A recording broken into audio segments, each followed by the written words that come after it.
दोस्तों, अपना गांव, अपना देश, अपना घर-बार छोड़कर पलायन करने का जो दर्द होता है वो बहुत बड़ा होता है। इस दर्द को वही समझ सकता है जो इसे झेलता है। जहां आप पैदा हुए, बड़े हुए, नौकरी या व्यापार किया, उस जगह से आप खदेड़ दिए जाते हैं या वह जगह छोड़कर आप भागने के लिए मजबूर हो जाते हैं, और सिर्फ इसलिए कि आप हिंदू हैं। तब तो यह दर्द और भी चुभने लगता है। लेकिन ये दर्द तब शांत हो जाता है जब अपने घर की आस में, अपने लोगों की मदद मिलने की उम्मीद में हम कहीं जाते हैं और आपकी सारी आशाएं, एक्सपेक्टेशंस पूरी हो जाती है। आज मैं इसी विषय पर बात करने वाला हूँ। नमस्कार, मेरा नाम है अश्विन अघोर और आप देख रहे हैं घनघोर।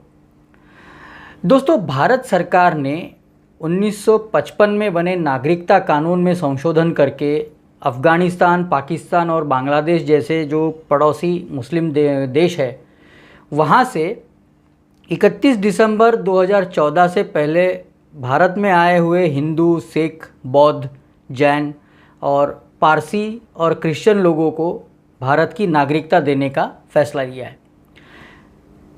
इस निर्णय के खिलाफ देश में लिबरल गैंग ने और लुटियन मीडिया के गैंग ने जो विरोध किया, जो विरोध प्रदर्शन किया, वो हमने देखा है। शाहीन बाग में जो हुआ, दिल्ली में जो हिंसाचार हुआ, वह भी हम देख चुके हैं। दोस्तों, इस कानून पर अभी भी बहस जारी है, लेकिन इस बीच एक अच्छी खबर ये है कि गृहमंत्री जो है, केंद्रीय गृहमंत्री जो है अमित शाह, उन्होंने ये घोषणा कर दी है कि CAA और NRC बहुत जल्द देश में लागू किया जाएगा। लेकिन ये लागू होने के पहले ही, भारत भर में ये दो कानून लागू होने के पहले ही 1970 में पूर्व पाकिस्तान से, जो अब बांग्लादेश कहलाता है, भारत में आए हुए 63 हिंदू परिवारों को रिहायशी और खेती की ज़मीन का मालिकाना हक मिल चुका है। उत्तर प्रदेश के मुख्यमंत्री योगी आदित्यनाथ ने हाल ही में इन परिवारों को ज़मीन के कागजात सौंपे हैं।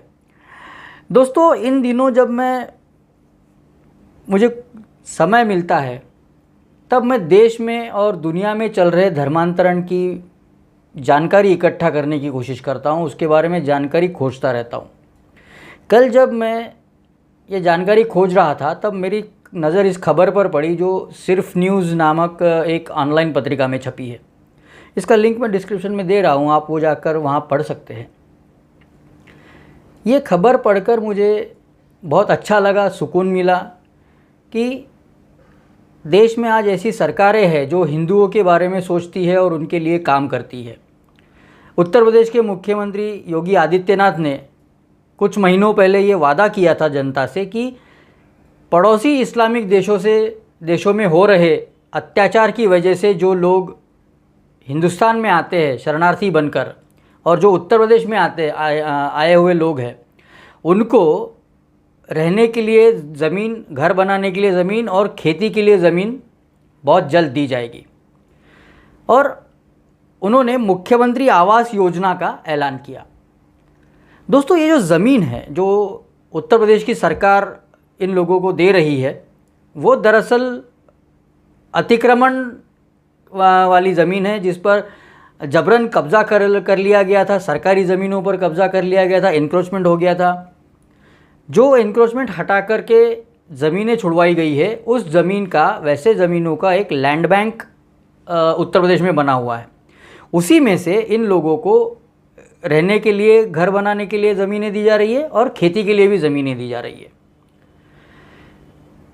ये जो परिवार है, 63 परिवार, 63 परिवार है जिनको योगी आदित्यनाथ ने ज़मीन आवंटित की है, वो 1970 में पूर्व पाकिस्तान यानी आज के बांग्लादेश से उत्तर प्रदेश में आकर बस गए थे और यहाँ की नागरिकता के लिए, यहाँ पर अपने सर पे छत हो, अपना खुद का घर हो, इसकी आस लगाए बैठे हुए थे और उनका ये सपना अभी पूरा हो गया है। दोस्तों, दुनिया भर में मुस्लिम और क्रिश्चियन लोगों के लिए बहुत सारे देश हैं। अगर वैसे देखा जाए तो मुस्लिम लोगों के लिए दुनिया भर में 50 देश है और क्रिश्चियन लोगों के लिए 100 देश है। अगर किसी एक देश में उन पर अत्याचार होता है, क्या उनका उत्पीड़न होता है या उनके साथ कुछ ज़्यादती होती है, तो किसी भी देश में जा सकते हैं।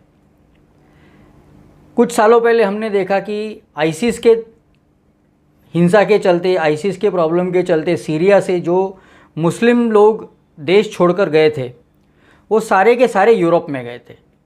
फ्रांस, जर्मनी, इंग्लैंड ऐसे देशों में जाकर वो बस गए। लेकिन हिंदुओं के लिए पूरी दुनिया में केवल एक देश है और वो है हिंदुस्तान। दुनिया भर में अगर हिंदुओं पर कभी अत्याचार होता है, कहीं कुछ होता है, तो उन्हें जाने के लिए सिर्फ एक ही देश है, वो है हिंदुस्तान। और अगर यहीं पर उनकी मांगे पूरी ना हो या यहीं से उन्हें अगर मदद ना मिले तो फिर क्या फ़ायदा। ये जो उत्तर प्रदेश सरकार ने किया है, ये एक बहुत अच्छा कदम उत्तर प्रदेश सरकार ने उठाया है और ये बहुत जल्द, जैसा कि आसार नज़र आ रहे हैं, पूरे देश में CAA यानी सिटीज़नशिप अमेंडमेंट एक्ट और NRC ये लागू हो जाएंगे। तो अपने मुल्क की आस में, अपने लोगों के बीच में रहने की आस में जो लोग पाकिस्तान, अफ़गानिस्तान और बांग्लादेश से जो हिंदू शरणार्थी आए हुए हैं भारत में, उनको अपनी खुद की ज़मीन जल्दी मिल जाएगी और उनका सपना भी पूरा हो जाएगा। दोस्तों, कुछ दिनों पहले तक हिंदुओं के लिए पूरी दुनिया में ऐसी कोई जगह नहीं थी जहां जाकर वो शरण ले सके, अपना घर जिसे कह सके। लेकिन आज ये जगह उनके लिए है और हिंदुओं को कहीं भी डर कर रहने की अब ज़रूरत नहीं है। उनके लिए हिंदुस्तान ने अपने दरवाज़े खोल दिए हैं और आने वाले दिनों में हिंदुओं को, दुनिया भर के हिंदुओं को, खास करके इस्लामिक देशों में जो रहते हैं, उनके जो प्रताड़ना होती है, उन पर जो अत्याचार होते हैं, जुल्म होते हैं, उससे बचने के लिए एक अपना खुद का, अपना हक का एक जगह उनके लिए आज उपलब्ध हो गई है और वो है हिंदुस्तान। दोस्तों, अभी मैं यही रुकता हूँ। ये वीडियो अगर आपको पसंद आया हो तो लाइक कीजिए, दोस्तों के साथ शेयर कीजिए और घनघोर चैनल को ज़्यादा से ज़्यादा सब्सक्राइब कीजिए। धन्यवाद।